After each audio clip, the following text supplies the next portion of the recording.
అయితే ఎన్కన్వెన్షన్ పై గతంలోనే సీఎం రేవంత్ రెడ్డి అభ్యంతరం వ్యక్తం చేశారు. ఆక్రమించి కట్టిన ఆ కట్టడాలపై ఎలాంటి చర్యలు తీసుకుంటామో కూడా అప్పుడే చెప్పారు.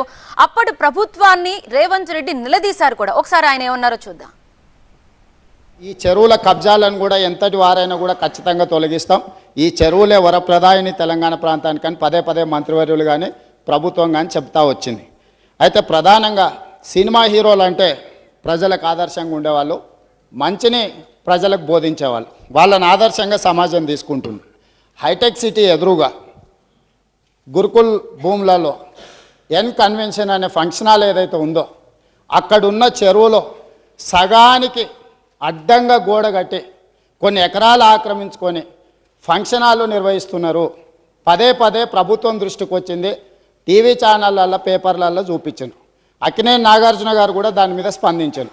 ఈనాటి వరకు ఆ ఆక్రమణలు తొలగించలేదు. ఎందుకు అక్కినేని నాగార్జున గారు ఆక్రమించుకున్న చెరువుల ఆక్రమణలు తొలగించలేదు, ఎందుకు చర్యలు తీసుకోలేదు, ఏ శక్తులు అడ్డం పడుతున్నాయి, ఎప్పటిలోగా చర్యలు తీసుకుంటారో మంత్రి గారు సూటిగా సమాధానం చెప్పాల్సిందిగా కోరుకుంటున్నాం.